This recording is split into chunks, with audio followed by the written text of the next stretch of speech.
Hello. The lab on Wednesday went well. GL didn't hang, and most of you got everything done fairly quickly. There was some typos in the schema, but this didn't affect you guys, and you were, I think, really getting good at understanding SQL. Our exam is on Wednesday. Hurricane Joaquin may interfere with class on Monday, where we're going to have a review. So I prepared this YouTube video so that you can watch it just in case. The exam will have 10 questions. There's going to be 2 relational algebra questions, 3 SQL questions, and 5 short answer questions on database topics we have covered. Things like keys, nulls, purposes of database systems, and the general components in a database management system.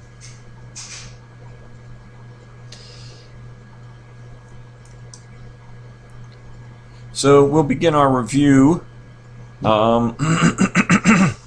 Here's a diagram of a database management system, and you'll notice it's got a query processor and it's got a storage manager element. The query processor does the parsing and translation of the SQL. It translates that into relational algebra. It optimizes it. In other words, we know there's several different ways for doing SQL queries to accomplish the same end, and it'll look at the costs for doing each of these various approaches, and it'll select the one with the minimal cost to the system.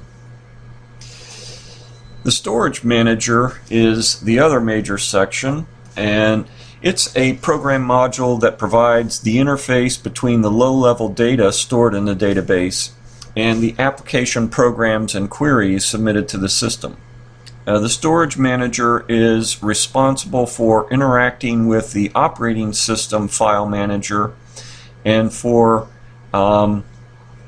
efficient storing and retrieving and updating of the data. One of the important elements in the storage manager is the transaction manager. So what if the system fails during a transaction? Or what if more than one user is concurrently updating the same data? A transaction is a collection of operations that performs a single logical function in a database application. The transaction manager ensures that the database remains in a consistent state even if you have system failures.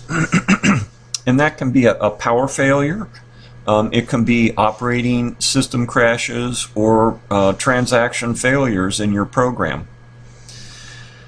The concurrency control manager controls the interaction among the concurrent transactions to ensure the consistency of the database.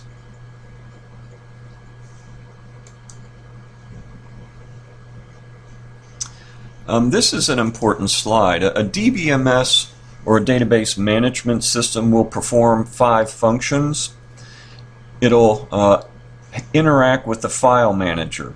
So if there's no file manager interaction, then nothing stored in the files can be retrieved. It enforces integrity. And integrity constraints ensure the database is consistent with the rules for the system. For example, we might have a rule that an account balance for a budget in a particular department won't go below a certain minimum. Security enforcement prevents unauthorized user access to the system. A backup and recovery prevent data from being lost permanently. You'll at least be able to restore the system to a consistent state that existed sometime prior to the system failure.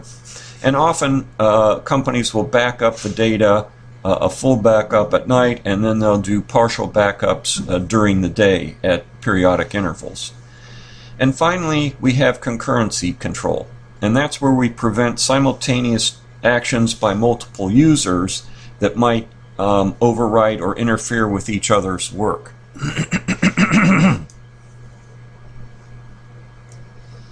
Physical data independence is an important topic also, and we discussed this early in the course. It's the ability to modify the physical schema without changing the logical schema. And it's also the ability to modify the physical schema without making it necessary to rewrite application programs. Applications depend on the logical perspective of the data and not the physical file implementation details. So we can move most queries from one DBMS to another and they run fine. And we've been doing that to some extent by moving it between or running queries in both SQLite and in SQL+. SQL+, of course, being a command line shell for Oracle. And in class you've seen me run the same types of queries in Microsoft SQL Server.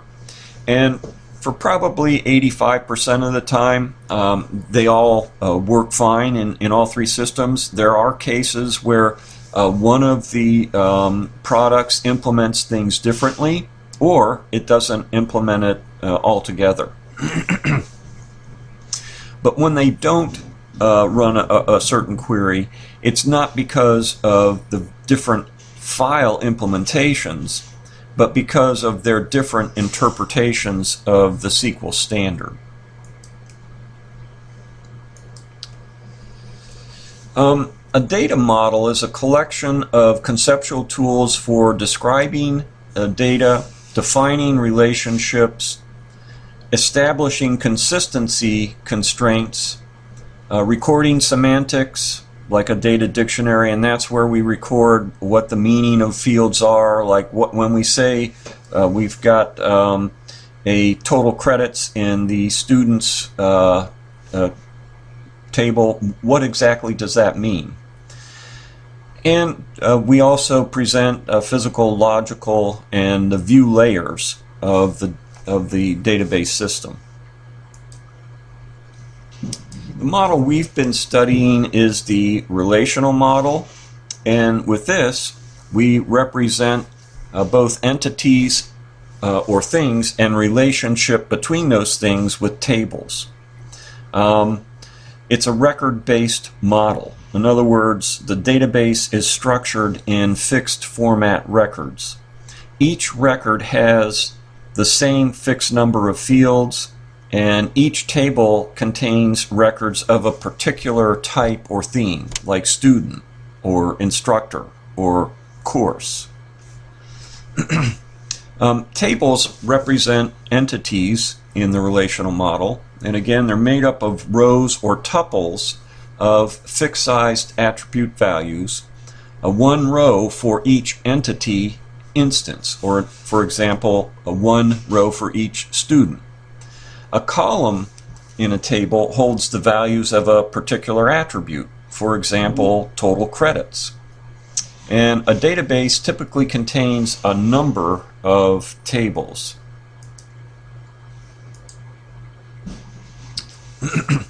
Tables are in mathematics known as sets in relational algebra.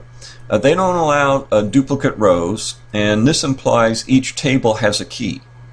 Each row is unique, it can be distinguished from other rows, and there's no ordering implied. And in addition, null attributes where we don't know a value are allowed.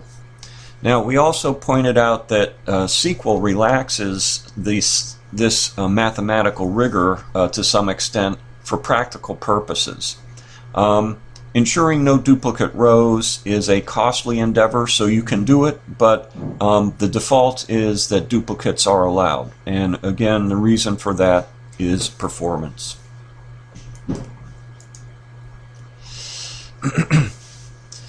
So in our database and in tables, we're going to have a relation, which is a set of entities, and we're going to have a relation schema.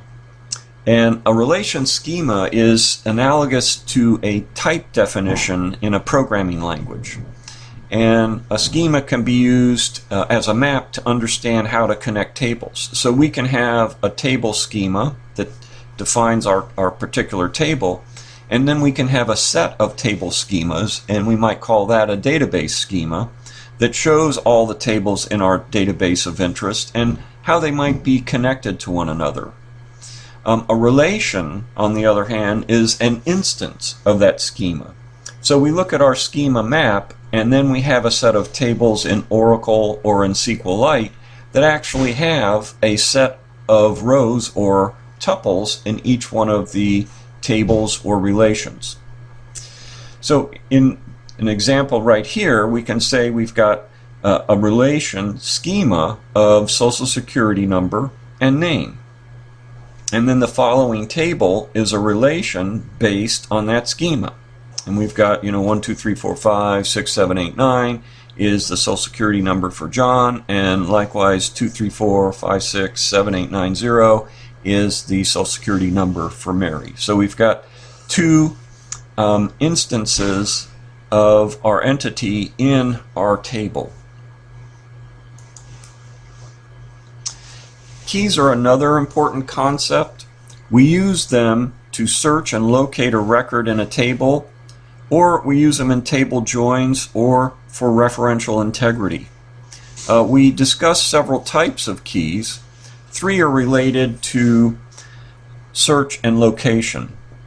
So we've got a super key, we've got a candidate key, and we've got a primary key.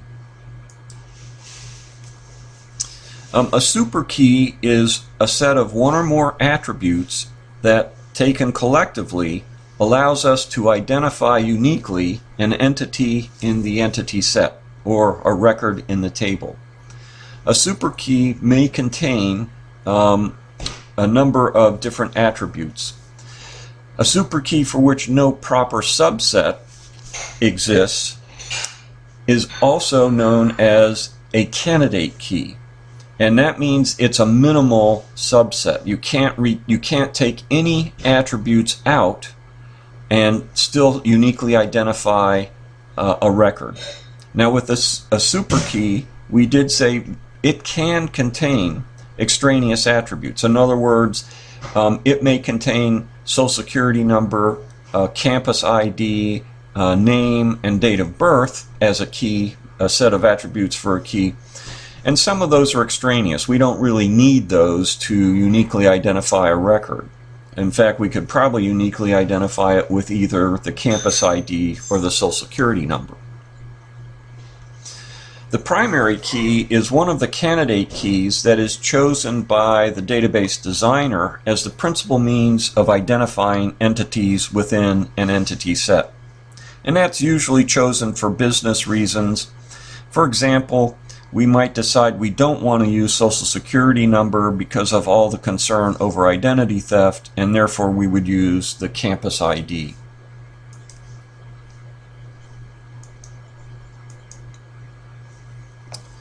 The first language we studied briefly is relational algebra. And query processors translate SQL into relational algebra. And these are the important operators in relational algebra. There's the sigma or selection, and this is something that we use to apply a condition or predicate to our table or relation to select certain rows or tuples out of it. The second is a pi or projection.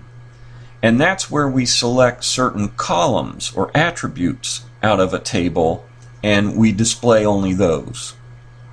We have a natural join operator, and that outputs pairs of rows from the two input relations that have the same value on all attributes that have the same name.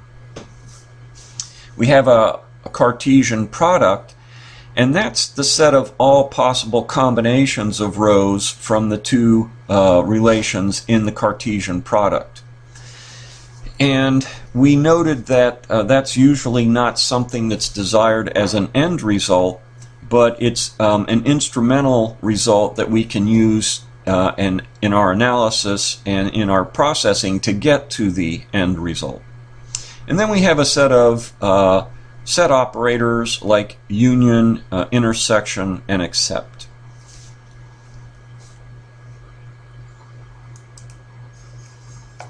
When we are given a word problem and need to solve it with either relational algebra or SQL, we can follow a strategy to get to the solution.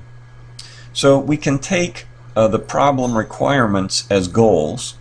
We can take the tables and attributes, and both of these are in our schema as givens. So the schema is your map to finding the goals or the problem requirements. It has the actual attributes you will be looking for, which are your goals, and it also has the relationships to connect different tables together, and it also has the attributes in each one of the tables. So we connect the tables together using relational operators between fields, in other words columns or attributes in the different tables. And those relations can be done with a natural join, an equijoin, or a theta join. And we discussed the differences between those. Natural is all fields with the same name must be equal. Equijoin is we can select the fields that we want to make equal between the two relations. And a theta join is we can use other relational operators like greater than or less than in addition to equals.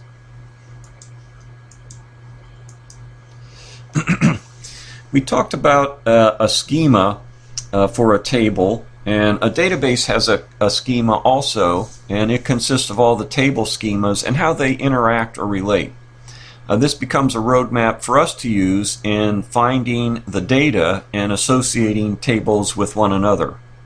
So here's an example of our university schema that we use, and we can see how instructor is related to teaches and to department, and student is related to takes and to department, and through takes we can get to sections and courses, and likewise from teaches we can get from sections to courses.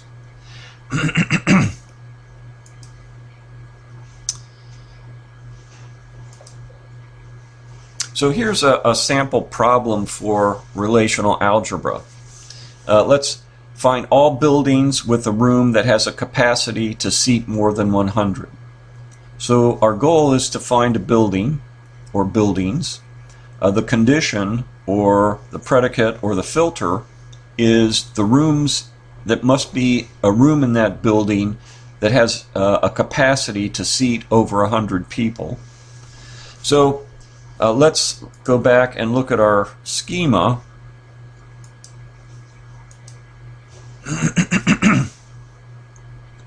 And we can see there is one table, classroom, right here, that does have building, room number, and capacity. So with that, we can say, okay, now we know where our data resides. That's our givens. And we can then prepare a relational expression on that particular table. So sigma is used to express our condition, and it returns those rows that satisfy the condition. And pi is used to display just the elements of interest. So classroom is the table we identified. We apply a condition, capacity greater than 100, with our sigma operator. What's returned then is all of the records in the classroom table that have a room with a capacity of more than 100. That is a relation that's returned to the pi operator, and we project only the building from that intermediate relation that was sent to the pi operator. And that gives us our answer.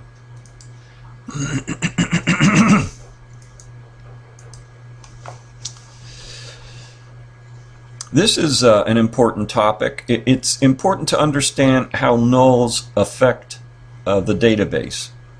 There are two reasons for not having a null or not having a value in a row attribute. And one of them might be that we don't know what the value is, and the other is that the value doesn't exist. The result of any arithmetic expression involving a null is a null. Aggregate functions simply ignore null values, and that's the same as in SQL. For For duplicate elimination and for grouping, nulls are treated like any other value. So in that particular instance, under grouping, two nulls are assumed to be in the same group.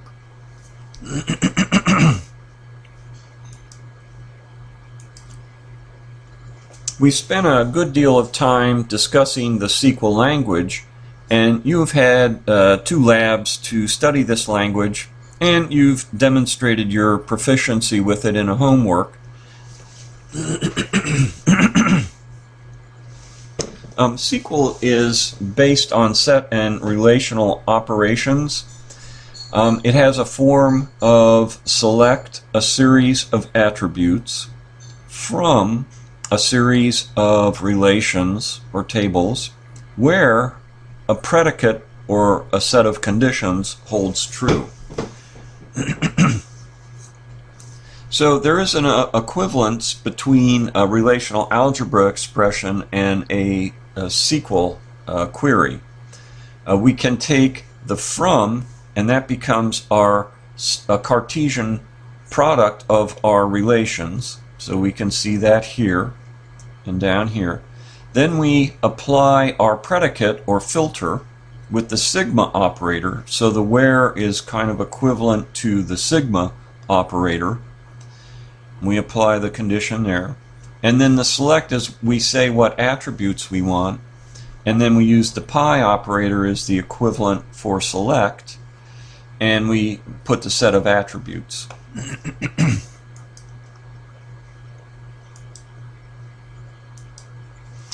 Both relational algebra and SQL have aggregate functions.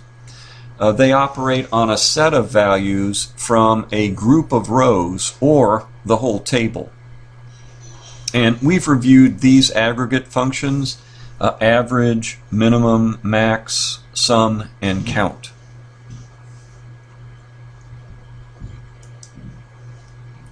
Here are some of the aggregate functions. Some examples of aggregate functions in SQL.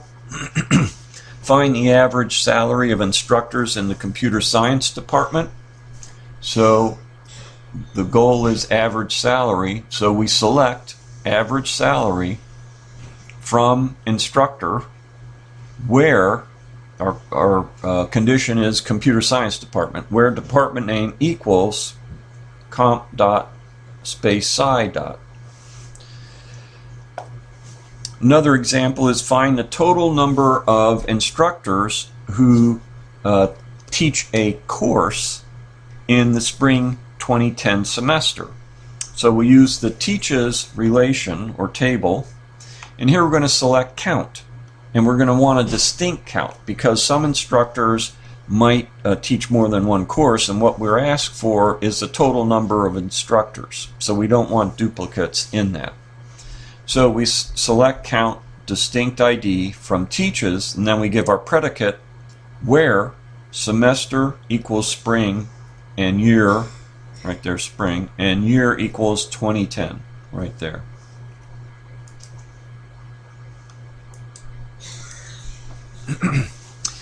Aggregate functions often work with a group by applying the function to a set of groups in a table. And we accomplish this with the group by statement. A file is sorted and a set of control breaks are established for the common values in an attribute. For example, we've got the department name here. We're grouping by department name, and so we sort it on department name, and then we group department record or these department records according to the value they have for department name.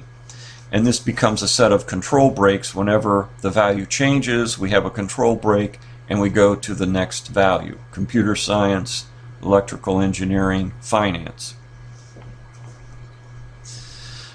The aggregate function is applied to each group, and the result is output to the user. So here we take the average aggregate function and apply it to the biology group, and apply it to the computer science group, the finance and the physics groups, and we get this attribute or this set of results sent out with the attributes of department name and average salary. Remember that you do not want to use in a select statement any attributes that are not in your group by statement unless they're in an aggregate function. Like here we've got salary that's not in our group by, but it's in an aggregate function. The having clause lets us filter our groups having certain conditions. It works with the group by clause. So as an example, we can say find the names and salaries, average salaries, of all departments whose average salary is greater than $42,000. And so this is what the SQL statement would look like to do that. We would say select department name, average salary from instructor, group by department name, having, and then we put our condition for the groups. So all groups having an average salary greater than $42,000. Predicates in the having clause are applied after the formation of groups. On the other hand, predicates in the where clause are applied to the individual records in a table before they're formed into groups.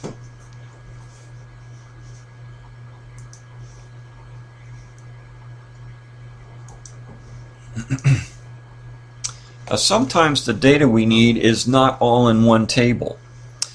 We discussed early in the course the problems with having all data in one large table. We get duplication of data and we get update anomalies.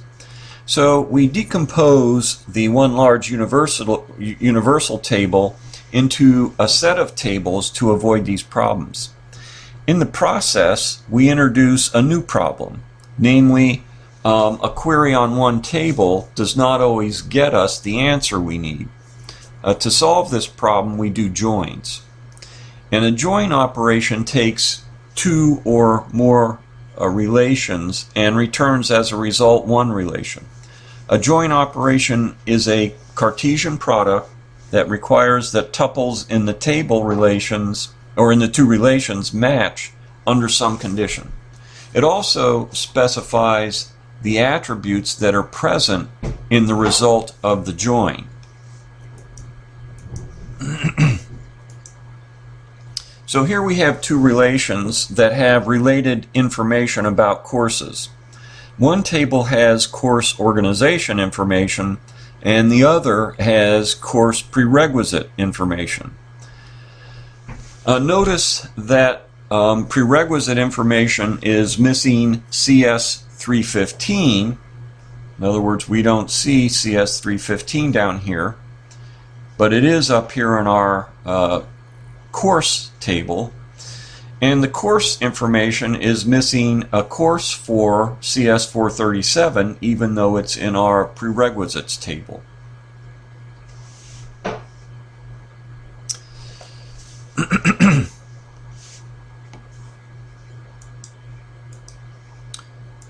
So our normal joins, and that could be something like a natural join or an inner join, or where we could use where clause equalities.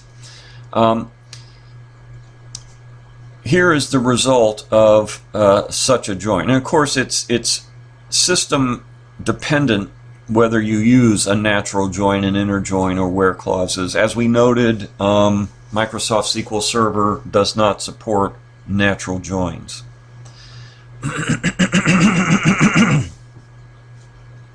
So with a natural join, let's go back to the previous slide. With a natural join, it's going to find all the columns with the same name, course ID and course ID, and it's going to link together rows that have the same values. So we've got Biology 301, we've got Biology 301.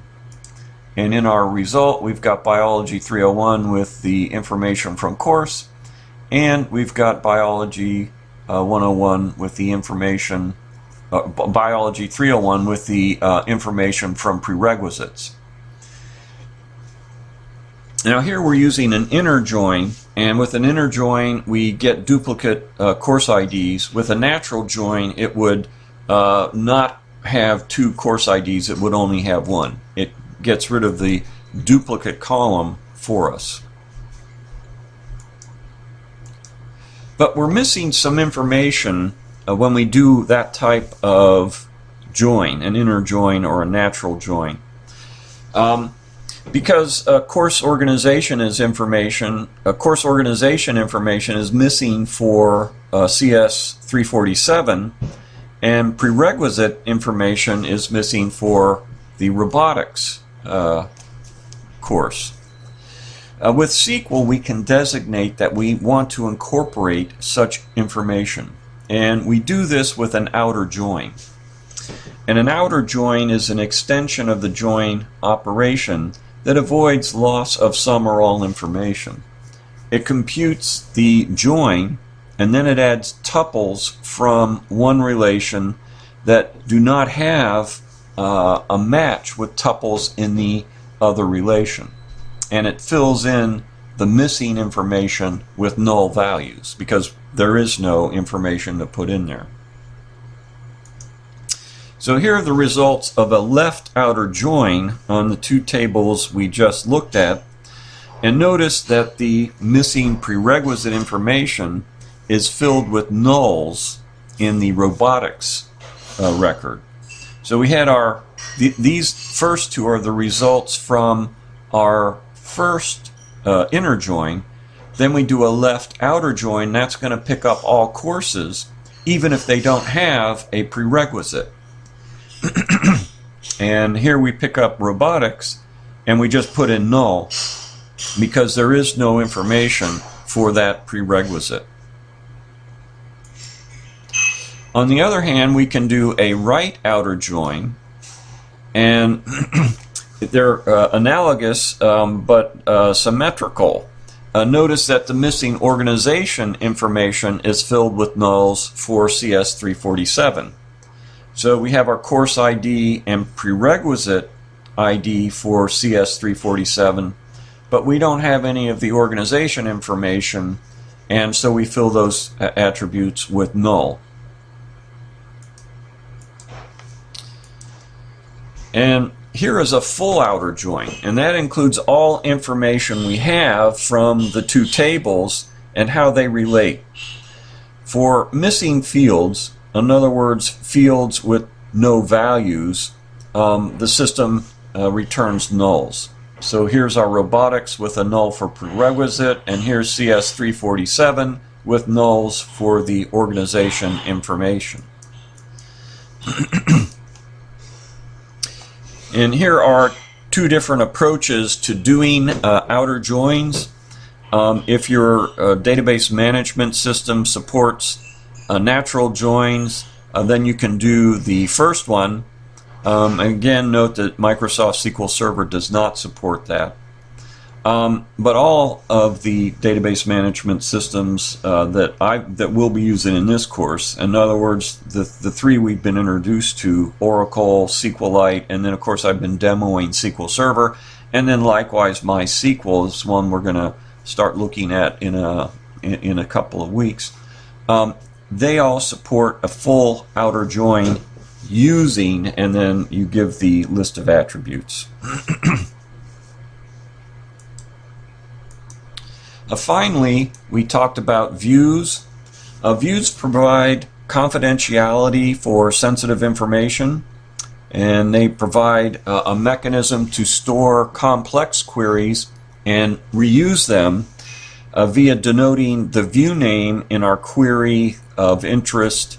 That's usually a complex query itself. The data returned by normal views are recomputed every time the view is encountered by the query processor.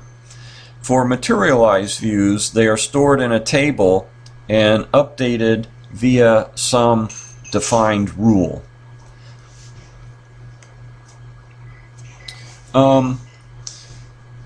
Again, in some cases, it's not desirable for all users to see the entire logical model. And consider a person who needs to know the instructor's name and department, but not the salary.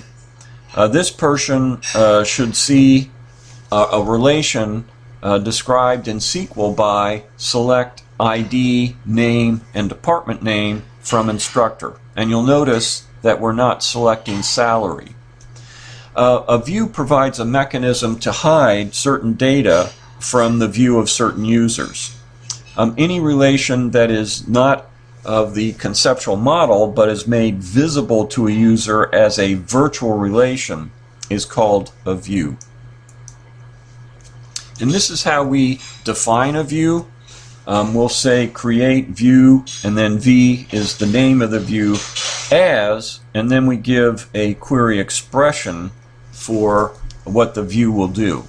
And a query expression can be any legal SQL expression.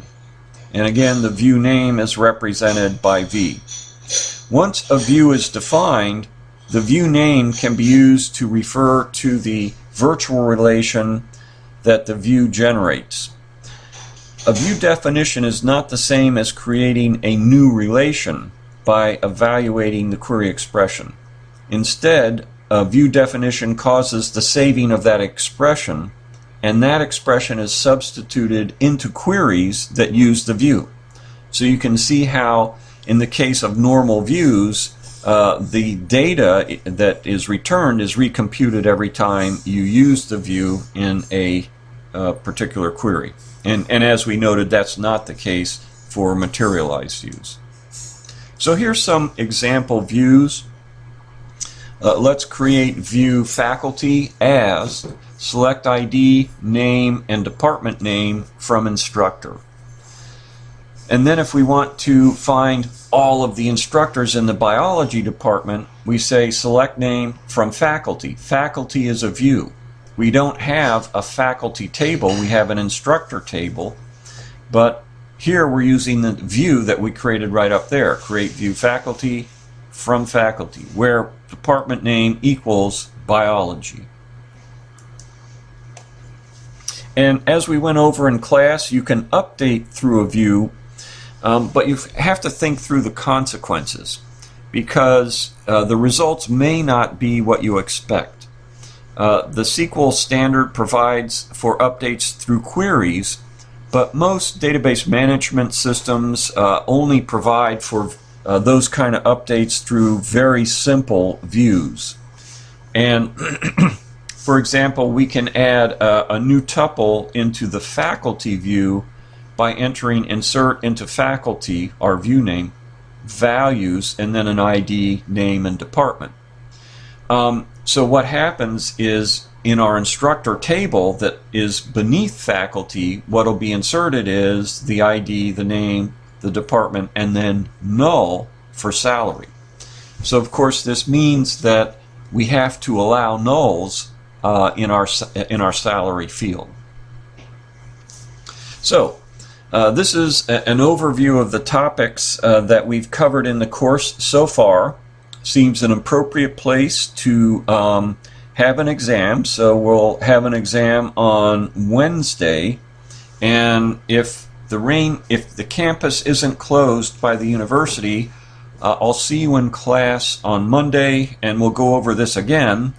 But if it is closed, you'll have this as something you can use to review for the exam.